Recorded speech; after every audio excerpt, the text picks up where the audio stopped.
रहीम अपनी पत्नी और अपने 2 बच्चों के साथ एक गांव में रहता था। रहीम बहुत दयालु इंसान था। रहीम बहुत मेहनती था। दिन रात अपने खेतों में काम करता और अपने बच्चों को अच्छे से पाल रहा था। रहीम किसी का एक भी पैसा नहीं मारता था। ऐसे ही धीरे धीरे रहीम का समय बीत रहा था। रहीम अपने बच्चों को और अपनी पत्नी को बहुत खुश रखता था। एक दिन की बात है, रहीम के दोनों बच्चे सड़क पर खेल रहे थे। तभी उनकी अचानक से सामने लगे हुए मेले पर नज़र पड़ती है और उन दोनों का मेले को देखने का बहुत मन करता है। तभी वो अपने मम्मी पापा के पास जाते हैं। वे दोनों सोचते सोचते जा रहे थे कि जाकर मम्मी पापा से मेले में देखने की बात करेंगे। रहीम अपनी पत्नी के साथ बैठकर बातें कर रहा था। तभी दोनों बच्चे उनके पास आकर खड़े हो जाते हैं। पापा, आपको पता है बाहर कुछ ही दूरी पर मेला लगा हुआ है। हम दोनों को मेला देखना है। बाबा प्लीज़, हमें मेला देखना है, आप हमें लेकर चलो। अरे बेटा, मेला देखना है? तुम्हें मेले में से क्या चाहिए? तुम मुझे बताओ। मैं मेले में जाऊंगा और तुम जो भी चाहोगी मैं तुम्हारे लिए लेकर आऊंगा। तुम दोनों के लिए मैं तुम्हारी मर्जी का सामान लेकर आऊंगा। लेकिन बेटा, मेले में जाकर तो तुम खो जाओगे। अभी तो तुम बहुत छोटे छोटे हो। मुझे तो बहुत डर लगता है बेटा। नहीं बाबा, हमें झूला झूलना है। वहाँ बहुत बड़े बड़े झूले लगे हुए हैं। हमें तो बस झूला झूलना है, हमें कुछ भी नहीं चाहिए। अब हमें लेकर चलो ना बाबा। सुनो जी, बच्चे इतनी जिद कर रहे हैं तो आप इन्हें लेकर चले जाओ ना। थोड़ी देर के लिए इनको घुमा देना और झूला झुला देना। बच्चे भी खुश हो जाएंगे और इनका दिल भी नहीं टूटेगा। अरे भाग्यवान, तुम भी बच्चों के साथ पागल हो गई हो क्या? ये तो देखो वहां पर कितना तकड़ा मेला भरा हुआ है। मैं बच्चों का ध्यान कैसे रखूंगा? ये तो बहुत छोटे छोटे हैं और तुम्हें पता ही है मेले में जाकर ये इधर उधर ही घूमेंगे। अगर ये खो गए तो मैं तो बर्बाद हो जाऊंगा। मेरे तो दो ही प्यारे प्यारे से बच्चे हैं। हाँ, वो सब तो ठीक है जी, लेकिन जब बच्चे जिद कर रहे हैं फिर वो शाम तक रोते ही रहेंगे। इससे अच्छा तो आप थोड़ी देर के लिए उन्हें ऐसे ही ले जाओ, घुमा फिरा कर वापस ले आना। ठीक है भाग्यवान। अगर तुम कह ही रही हो तो मैं बच्चों को ले जाता हूँ। ऐसा करना, जब तक मैं आता हूँ तब तक तुम खाना बना लेना, पूरी कचौड़ी बना लेना। आज हम बच्चों की अच्छे से दावत करेंगे और मुझे भी बहुत तेज भूख लगी है। मैं बस यूं गया और यूं आया, क्योंकि मैं ज़्यादा टाइम नहीं लगाऊंगा। मुझे तो बहुत डर लगता है बच्चों के खो जाने से। ठीक है? ऐसा बोलकर रहीम अपने दोनों बच्चों को लेकर मेले में घुमाने के लिए ले जाता है। रहीम की पत्नी बहुत खुश होती है। देखते ही देखते सुबह से शाम का समय हो गया और रहीम की पत्नी को अब बहुत परेशानी होने लगी।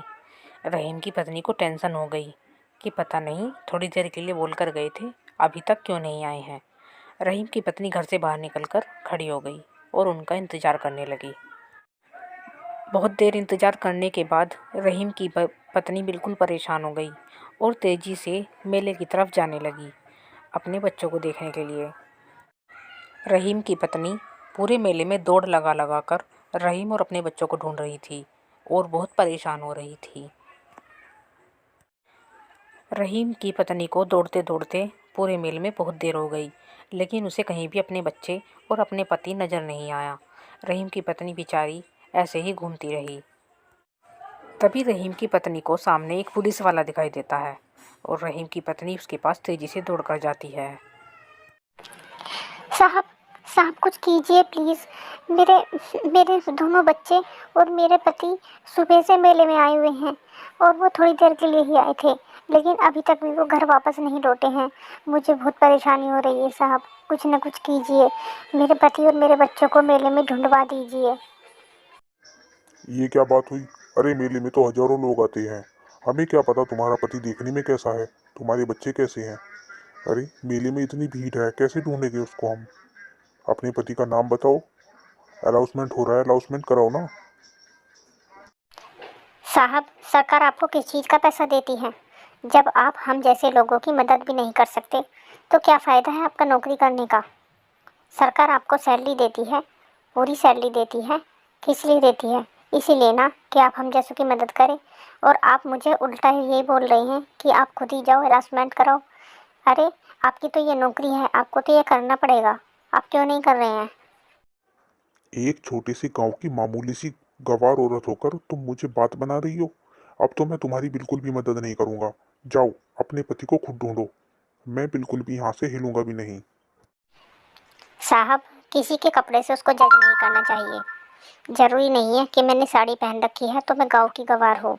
मैं भी पोस्ट ग्रेजुएट पास हूँ। अगर मैं चाहूँ तो अभी आपकी कंप्लेंट कर सकती हूँ। कंप्लेंट और तुम अरे कौन सुनेगा तुम्हारी कंप्लेंट? किससे कंप्लेंट करोगी तुम मेरी? अब तो मैं तुम्हारी बिल्कुल मदद नहीं करूंगा। तुम्हें जो करना है तुम कर लो। रहीम की पत्नी को बहुत गुस्सा आता है और वो तभी फ़ोन निकालती है और बड़े कमिश्नर सर के पास फ़ोन करती है और उसकी बहुत सारी कंप्लेंट करती है। थोड़ी ही देर बाद वहाँ के जो अधिकारी हैं वो वहाँ पर आ जाते हैं। अधिकारी अपने एक सिपाही के साथ वहाँ पर आ जाता है। नमस्ते साहब, मैंने ही आपको फ़ोन करके यहाँ पर बुलाया है। ये आपके बराबर में जो पुलिस वाला खड़ा हुआ है, मेरी कोई भी बात सुनने को तैयार नहीं है। साहब, सुबह से मेरे 2 बच्चे और मेरे पति मेले देखने आए थे और वो अभी तक घर वापस नहीं लौटे हैं। शाम का समय हो चुका है और अगर मैंने इनसे उन्हें ढूंढने के लिए बोला तो इन्होंने मुझे उल्टा सीधा बोल दिया और ये कहा कि अनाउंसमेंट कराओ। क्या सुन रहा हूँ मैं ये सब? क्या हो रहा है ये जो बोल रहे ये सब सही है? अरे तुम्हें ड्यूटी पर किस लिए रखा जाता है? ताकि तुम उस यहाँ पे रहने वाले व्यक्तियों की मदद कर सको। सरकार तुम्हें किस चीज़ का पैसा देती है? अरे तुम अपनी ड्यूटी ठीक से नहीं कर पा रहे हो तो और क्या करोगे? और साहब, जब मैंने कहा कि आप कंप्लेंट लिखिए और मेरे पति और मेरे बच्चों को ढूंढिए तो इन्होंने मुझे बहुत उल्टा सीधा बोला, गंवार कहा, अनपढ़ कहा। सर, आप एक बात बताइए, अगर कोई लड़की या कोई औरत साड़ी पहनती है तो क्या वो गंवार हुई? तो क्या उसको वो पढ़ी लिखी नहीं हुई? मैं भी पोस्ट ग्रेजुएट हूँ, मुझे भी बहुत जानकारी है। इन्होंने मुझे बहुत उल्टा सीधा बोला। मुझे माफ़ कर दीजिए सर। मैं अभी इनके पति और इनके बच्चों को ढूंढने जा रहा हूँ। अभी मैं इनके पति को ढूंढता हूँ। मुझे माफ़ कर दीजिए। ऐसा बोलकर पुलिस वाला रहीम और उसके दोनों बच्चों को ढूंढने चला जाता है और पुलिस वाले को समझ आ जाता है कि औरतें पागल नहीं होती। देखो, तुम बिल्कुल चिंता मत करो।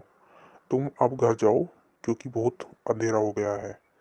और तुम्हारे बच्चे, तुम्हारा पति सही सलामत घर पहुंच जाएंगे। मैं तुमसे वादा करता हूँ। ठीक है, अब तुम घर जाओ। अब रहीम की पत्नी को तसल्ली हो जाती है और वो घर वापस चली जाती है। थोड़ी ही देर बाद रहीम और उसके दोनों बच्चे घर वापस आ जाते हैं।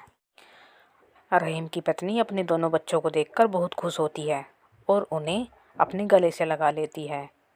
और रहीम की पत्नी उनसे बातें करती है, उनसे पूछती है कि बच्चों, तुम कहाँ रह गए थे? तुम्हें क्या परेशानी हो गई थी जो तुमने सुबह से शाम तक शाम कर दी, तुम वापस ही नहीं आए? रहीम बार बार अपनी पत्नी की तरफ देख रहा था। रहीम बहुत खुश हो रहा था। रहीम अपनी पत्नी की बहादुरी पर बहुत खुश हो रहा था और वो देख रहा था कि रहीम की पत्नी अपने बच्चों को कितना प्यार करती है। रहीम को अब अपनी पत्नी पर गर्व होने लगा।